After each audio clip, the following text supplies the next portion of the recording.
1993年11月、兵庫県西宮市で将棋界のトッププロ森保秀光九段が自宅で刺殺された事件。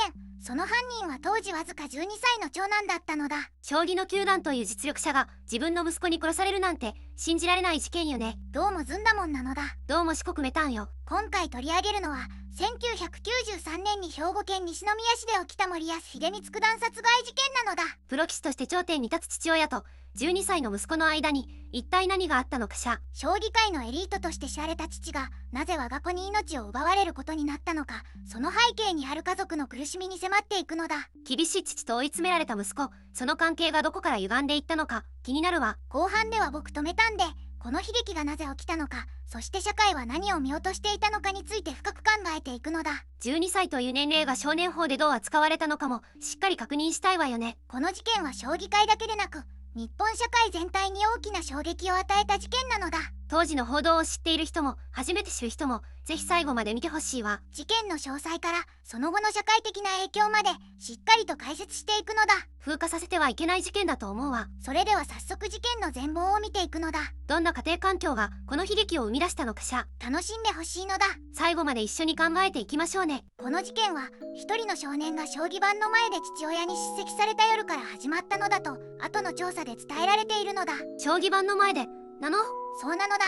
被害者である森保秀光九段は日本将棋連盟の関西所属のプロ棋士で通算712勝を挙げた実力者だったのだ。タイトル戦にも出た将棋界の有名人よね。1949年8月18日生まれで1968年に18歳でプロ入りを果たし、ダルマ流という粘り強い棋風で知られていたのだ。プロ棋士としての父を持つ息子はどんな環境で育ったのかしら。その日を境に家族の中で何かが少しずつ壊れ始めたのだ。そんな一言が重く響くわ。まず長男が生まれた家庭環境から整理していくのだ。森保九段は兵庫県西宮市に自宅を構え、妻と子供たちと暮らしていたのだ。プロ棋士の家庭というのはどんな雰囲気だったのかしら。対局で全国を飛び回る父親は家にいる時間が限られていたと伝えられているのだ。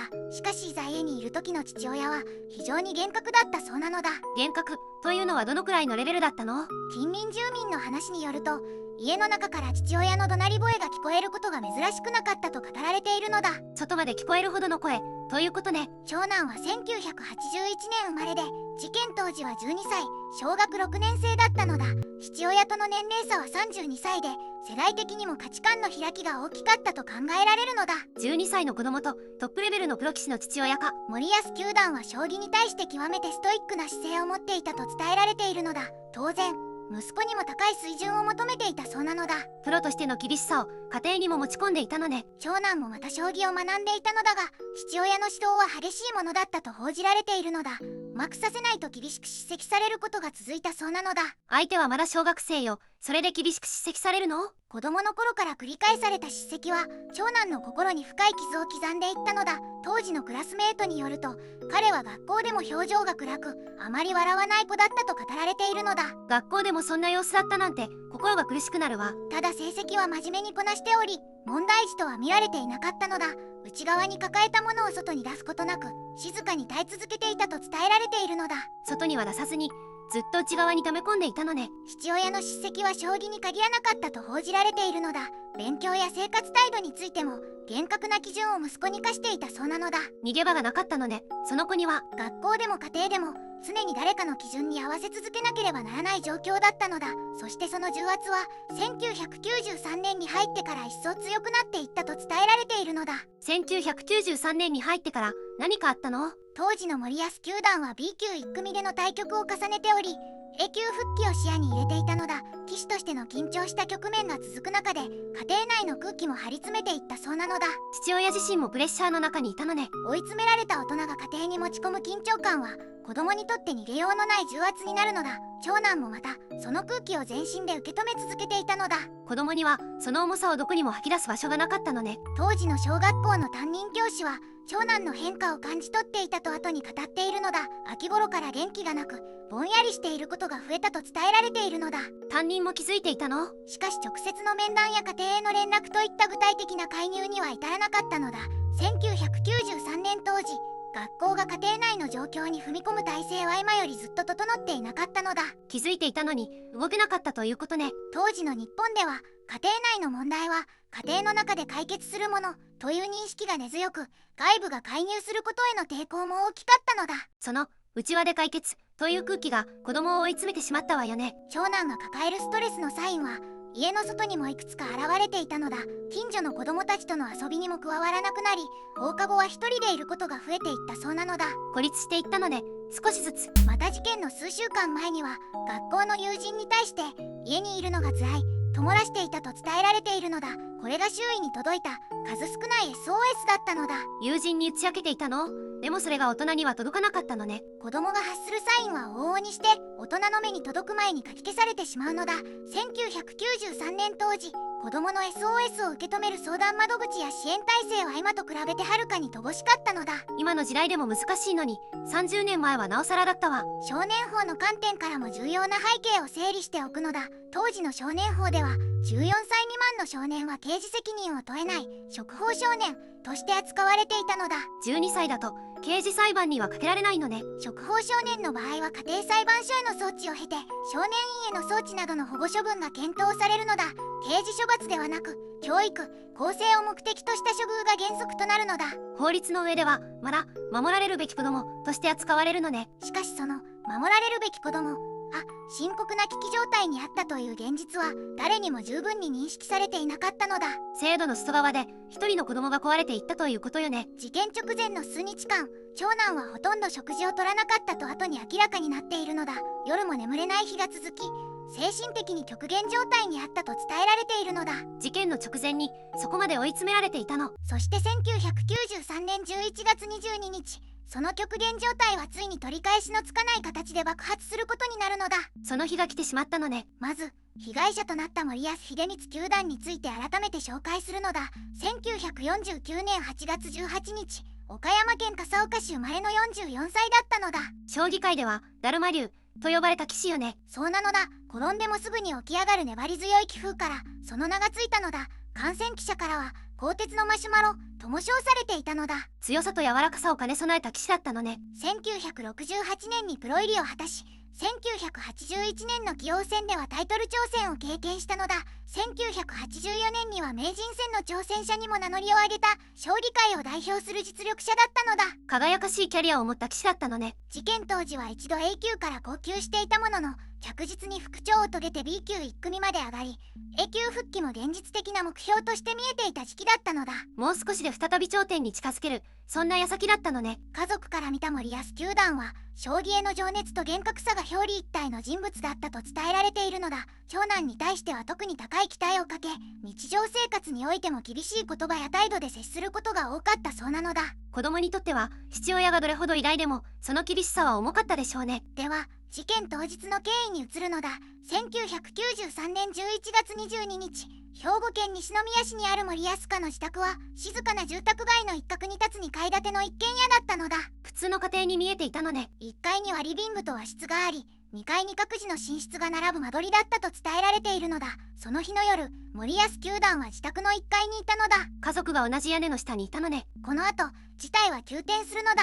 極限まで追い詰められた長男はその夜、台所から刃物を手に取ったのだ。12歳の小さな手が冷たい絵をしっかりと握りしめたのだ。廊下を歩く足音は震えながらも確かに父親のいる部屋へと向かったのだ。リビングには明かりがついており、森保球団の気配がそこにあったのだ。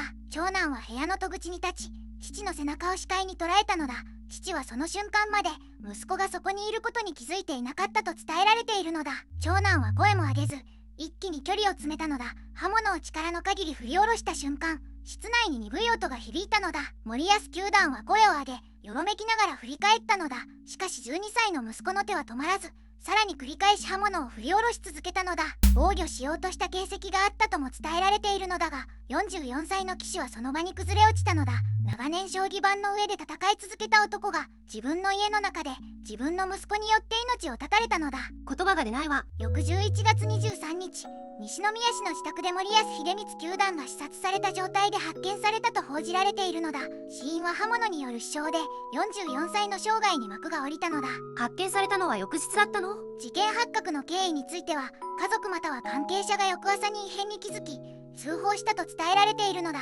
発見時長男はすでに自らが犯行を行ったことを認めていたそうなのだ。12歳の子供がその夜をどんな気持ちで過ごしたのか想像するだけで胸が締め付けられるわ。長男はその後少年事件として取り扱われることになったのだ。加害者が12歳という年齢だったため刑事裁判ではなく少年審判の対象となったのだ。少年審判ということは一般の裁判とは違う手続きになるのね。そうなのだ。日本の少年法では14歳未満の少年は触法少年と呼ばれ刑事責任を問うことができないのだ。そのため長男は検察官に送致されることなく家庭裁判所の判断に委ねられたのだ。14歳未満は刑事罰を受けないということよね。家庭裁判所は少年の生育環境や精神状態を詳細に調査したのだ。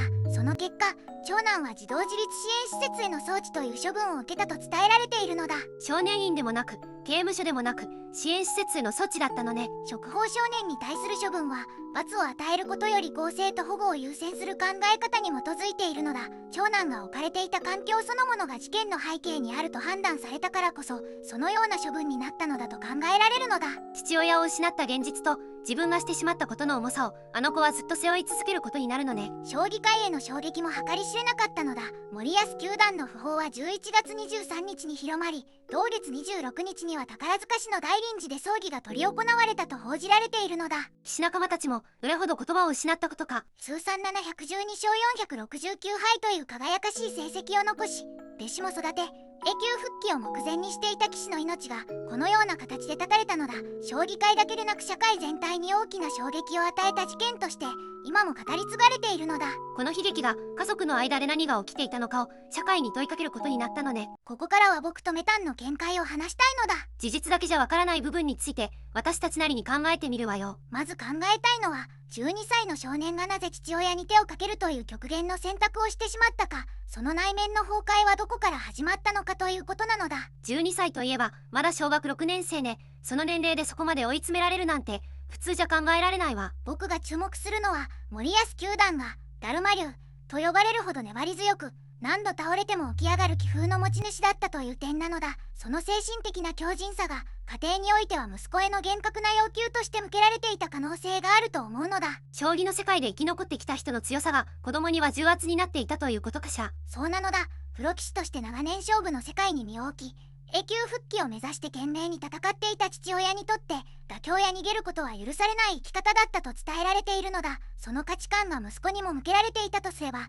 少年は逃げ場のない空間に置かれ続けていたことになるのだ。逃げることを知らない父親のもとで育てば子供自身も逃げていいという選択肢が見えなくなっていくわね。メタンが今言ってくれたなぜ逃げるという選択肢が見えなかったかという問いはこの事件の核心に触れていると思うのだ。少年は家の外に助けを求めることもその場から離れることも選択肢として頭に浮かばなかったのではないかと思うのだ。学校にも相談できなかったのかしら。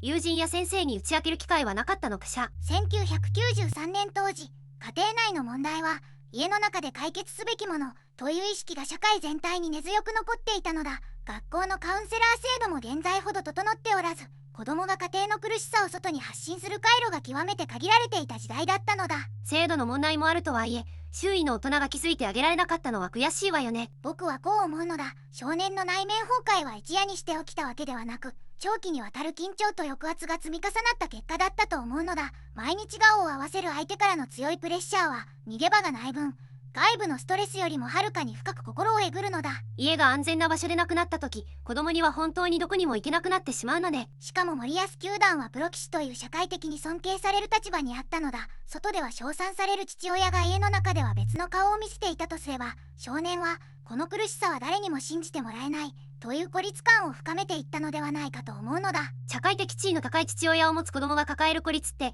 ある意味より深刻かもしれないわ。訴えてもあのお父さんに限ってって思われてしまうもの。その通りなのだ。少年の苦しさは可視化されにくく周囲からも恵まれた環境にいる子として映っていた可能性が高いのだ。内側で何が起きているかを誰も測れないまま少年は一人で限界を超えていったのだと思うのだ。見えない苦しさを抱えたまま孤立していく、それが一番危険な状態なのよね。ここで共依存という視点も考えてみたいのだ。厳しい親子関係の中では子供が親の感情や機嫌に極度に敏感になり自分の感情よりも親の状態を優先して生きるようになることがあるのだ。それって子供自身が自分の気持ちを感じることすらできなくなるということかしら。そうなのだ。怒りも悲しみも長い時間をかけて押し込め続けた結果ある瞬間に感情の堤防が決壊するということが起こりうるのだ。12歳の少年が審判手続きの中で見せた反応がどのようなものだったか詳細は伝えられていないが、事件後に初めて自分の感情と向き合う状態になった可能性があると思うのだ。ずっと感情を封じ込めてきた子が取り返しのつかないことをした後で初めて泣き崩れる、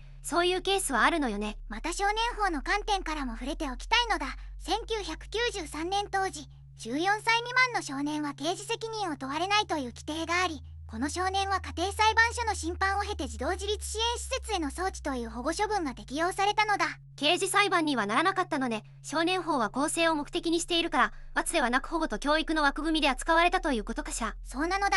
刑法41条で14歳未満は刑事未成年とされており、いかなる犯罪行為も刑事罰の対象とならないのだ。この少年が12歳であった以上、社会に対する責任の取り方は公正と向き合いという形でしか存在しなかったのだ。それが正しい制度だとしても、被害者である森保球団の命が返ってくるわけではないし、複雑な気持ちにはなるわよね。僕はやっぱりこの少年の内面崩壊は逃げる方法を誰も教えてもらえなかったところから始まったと思うのだ。助けを求める言葉もその言葉を届ける相手も当時の彼には存在していなかったのだと思うのだ。私も同じ気持ちよ。でも一方でその孤立を社会が作り出していたという側面は絶対に忘れてはいけないとも思うわ。では次に、周囲はなぜこの悲劇に気づけなかったのかという異不可説を話したいのだ。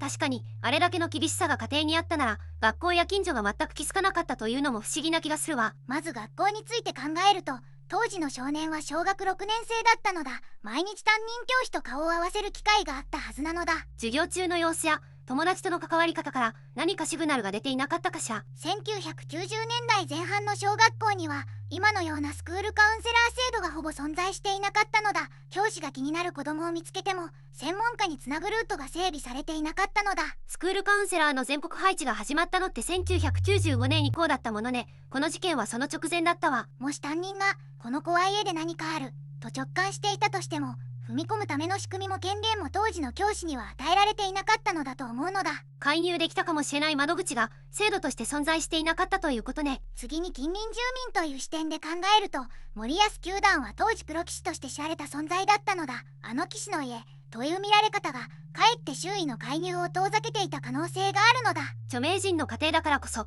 外から口を挟みにくい空気があったということかしら。先生の家のことだから立派な方だから大丈夫だろうという思い込みが近隣住民の観察目をなまらせることはよくあるのだ。これは今の時代でも繰り返されている問題なのだ。地位や名声が壁になって子供の苦しみが見えなくなるなんて本当におかしいわよ。行政の視点からも考えたいのだ。1993年当時、日本にはまだ児童虐待防止法が存在していなかったのだ。この法律が成立したのは2000年のことなのだ。事件から7年も後だったのね。それまでは法的な介入の根拠すら整っていなかったということ？そうなのだ。仮に近隣からあの家で怒鳴り声がするという通報があったとしても、当時の行政は家庭内の問題として処理するしかなかったのだ。子供を守るための法律がなければどれだけ気づいても動けないわよね。本当に悔しいわ。もし2000年以降の仕組みがこの時代にあったなら、少なくとも家庭訪問、面談、一時保護という選択肢が行政には存在していたのだ。それだけでも結末が変わった可能性はあるのだと思うのだ。もしという言葉がこの事件ではとても重く響くわね。ここで社会構造の問題に踏み込みたいのだ。この事件の本質的な穴は、虐待や DV に近い行為が家庭の教育方針という名目で隠蔽されやすい文化的土壌にあったと思うのだ。厳しい父親像が良い父親と重なって見えてしまう時代だったということかしら。親の言うことを聞くのが子供の務め、父親が厳しいのは愛情の表れという価値観が社会全体に根強かった時代なのだ。少年が苦しい戸口にしても、それは犯行として処理されるリスクがあったのだ。子供が助けてと言えない環境を社会全体が作っていたということよね。許せないわ。さらに言えば、将棋というゲームの持つ構造も無関係ではないと思うのだ。勝敗がはっきりしている世界で長年生きてきた父親が子育てにも勝ち負けの論理を持ち込んでいたとしたら、少年への圧力は相当なものだったはずなのだ。勝つことへの執着が子供を人間としてではなく対局相手のように扱わせてしまったとしたら悲しすぎるわ。そしてこの構造は今も形を変えて続いているのだ。スポーツ選手、医師、弁護士といった達成者の過程で子供が追い詰められる例は現代でも後を絶たないのだ。職業や肩書きが変わっても同じ悲劇が繰り返されているということね。だからこそ必要なのは親の権威、に対して外部が踏み込める制度的な回路なのだと思うのだ。通報を受けた行政が速やかに家庭に入り、子供と1対1で話せる仕組みが不可欠なのだ。今は児童相談所や学校の SOS ルートがあるけれど、それでも機能しきれていない事例がたくさんあるわよね。相談窓口があっても子供が相談していいと知らない、相談しても安全だと信じられない状況では意味がないのだ。仕組みだけでなく子供自身に届く教育が必要なのだと思うのだ。あなたは助けを求めていいというメッセージを学校や社会がもっと積極的に伝えるべきということよね。この事件を振り返ると、少年が取った行動は絶対に肯定できないのだ。しかし彼がそこに追い込まれるまでの過程に社会が差し伸べるべき手が何度も存在していたことも事実なのだ。一つでもその手が届いていたら2人の人生が全く違う形になっていたかもしれないわ。僕が最終的に思うのは、この事件は12歳の少年が起こした悲劇ではなく、子供の声を受け止める回路を持たなかった社会が生んだ悲劇だということなのだ。加害者も被害者もその構造の犠牲者だったのだと思うのだ。私も同じ気持ちよ。